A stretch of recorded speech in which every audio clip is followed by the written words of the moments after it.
Dorothy. Basic Dorothy kasi ito ko na. Sino ka pa sa Ikaw script? ba yung Dorothy? Dorothy na babae ang dito. Ano ba yan? Iya.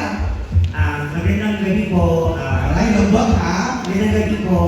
Yung pangalan ko dito ay si Miss Jane. Ikaw ba yung parang attorney? Attorney ba? Sorry. Bodyguard. Bodyguard, Madami Lahat. akong trabaho. Okay, alright. Ang si Chris niya naman, Magandang gabi po sa lahat. Yes, ako po. yung mga palambot kakatabi ha? Debutant po ako today. I am a senior po and playing the role of Vince. Shubi! Mayong gabi sa tanan, ako po si Shubeta and playing the role of Ria po. Iya. River. Hello to everyone, ako po si River and I play the role of Anton. Anton. Pero si Clang kasama rin is here, tama? Nagkala po namin siya. Esther, anong role ni Clang dito?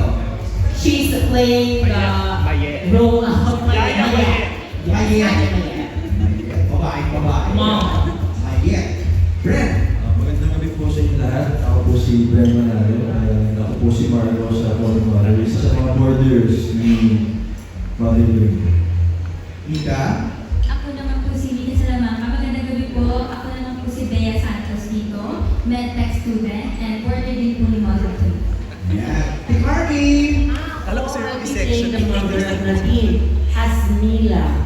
Very juicy yung role. Okay. Kaabang-abang.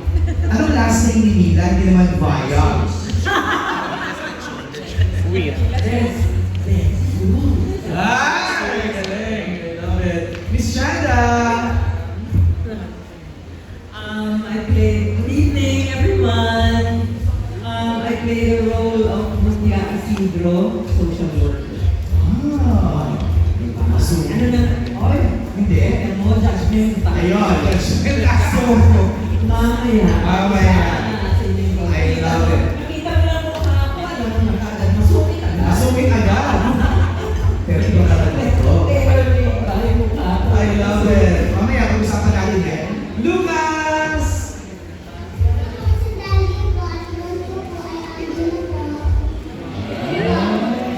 Galing ni Lucas.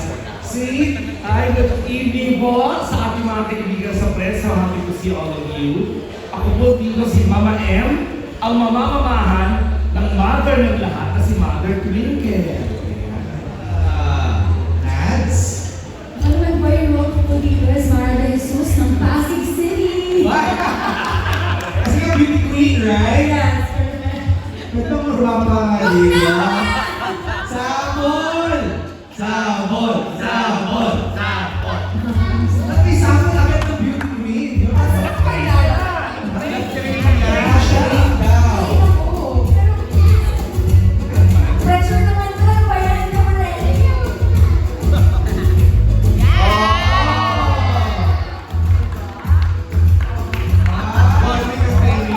Professional. Galing. Panoorin niyo na lang para makita niyo yung buong Buong pinag-training ko. Correct. Guys? Ako po si Mother Twinkle. Ako po yung asawa ni Twinkle. Mag-asawa ko si Yung pala yung place na. Ako si Mother Twinkle. Ako yung nag-train kay Nadine dito sa pageant. At ako ang totoong nanay ni Angelo. Ay. Nanay ako, ma! Okay, simulan na natin ang kwentuhan. Vice, napansin ko lang, sa lahat talaga ng mga pelikula mo, you really want maraming kasama. Why? Clingy ako talaga, tsaka needy. Ito bigay mo rin. Siyempre kasi pag comedy, di ba mas masaya pag marami? Especially kung yung comedy movie sa Pasko ginagawa, yung sinasabi nila. At saka Christmas movie to, family movie siya. So, ang hirap pangatawanan yung family movie na konti lang kayo. So, tayo talaga yung mas marami ka nakikita karakter, parang mas nabubuo yung larawan ng pamilya. Diba? May mga kapatid, may mga kapitbahay na malapit sa'yo, may matalik na kaibigan. Yung lahat ng mga karakter sa isang pangkaraniwang bahay na Pilipino, yun yung dinidepict kasi namin lagi. Kaya mas marami ang nakasama. At saka, ang laking tulong sa akin ng mga nakakasama ko because kahit yung mga past movies ko, I couldn't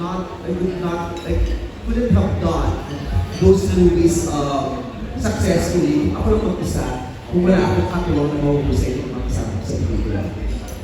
We all thought that the end of Breadwinner is would be the last team up niya ni Direk June.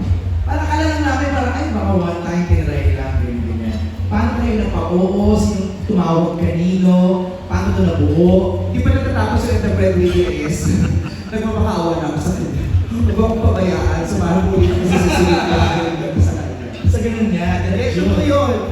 Hindi, parang malino na sa akin na ang buhay ko nakatali na rin. Hawak ko na ang pamilya niya. Hawak ko ang pamilya niya. I look forward. I actually look forward to the next project. Right. So, kaya mas matagal ang proseso, mas matagal ang pinag-isipan, mas matagal ang pinag-isipan kasi gusto talaga namin.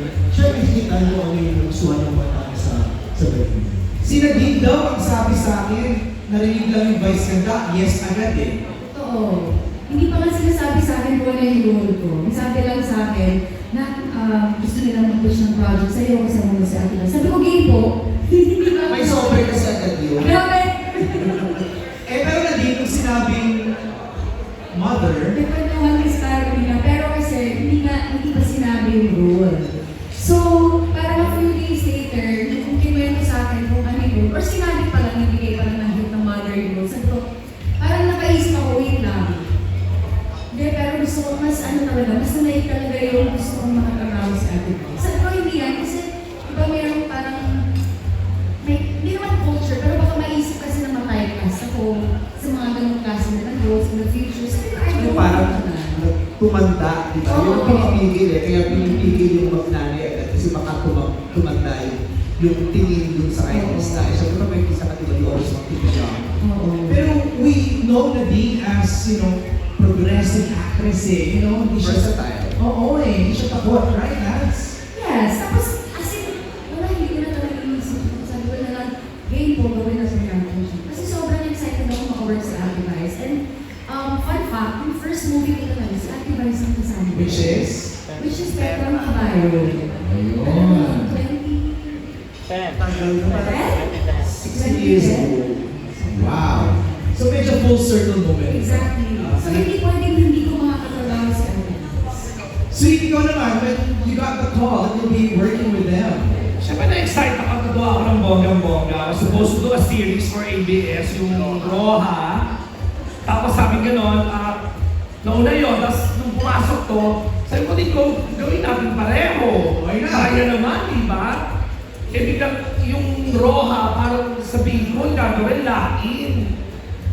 Sabi ng Star Magic, nag-agree naman ako, sige, tagmalin na ako doon sa Roha. Tapos malaki sweldo ko dito. Ay, wow! In fairness naman sa idea first. At saka, an opportunity to finally work again with Vice sa Metro Manila Film Festival. It's my comeback after 10 years yata.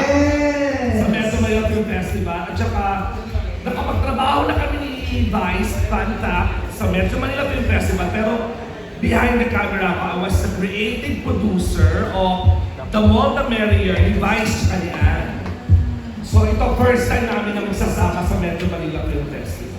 Love it. How about Miss Carmi and Miss Chanda? First time to work with Vice? Ay, oo naman, dream come true. Kasi matagal ko na talagang pinag-pray na makatrabaho siya. Talagang gusto ko siya. Personal choice, Miss Carmi, to join? Yes, o gusto, noon pa man, si Gladys, sinasabi niya, sana magkatrabaho ko kayo ni Carmi kasi mag-best friends sila. Sabi ko, gusto ko na siya magkatrabaho. At saka pala din naman ni Carmi kasi nanonood ako ng Chicks to Chicks pa lang. Oo, diba? Oo, pero batang-bata pa ako. Eh. Oo, at saka idol ko talaga siya kasi di ba nag-enjoy siya, nakasakay siya sa kabayo dati. Oo, sa isang alcohol brand. Yes. Oo, syempre ano na, sabi ko, sana yung gawin ulit yung commercial na yun, tapos ako naman yung nakasakay din sa kabayo. So, ay ba yun? Kabayo yung nakasakay sa kabayo. Yung gano'n. Paano nanonood sa atin na brand? Kaya naman, bagsak presyo, matuloy lang yung pangarap ko. Kaya thank you, Miss Carmen, kasi nakita ko yung post niya, nung nagpa-picture siya, pinuntahan niya ako sa tent, ay hiya ako. Kasi sabi niya, magpapapicture daw. Oo, sabi ko, picture tayo sa kanila, tapos picture kami dalawa, tapos pinost niya, tapos yung caption niya, dream come true. Nakakatawa, nakakahiya.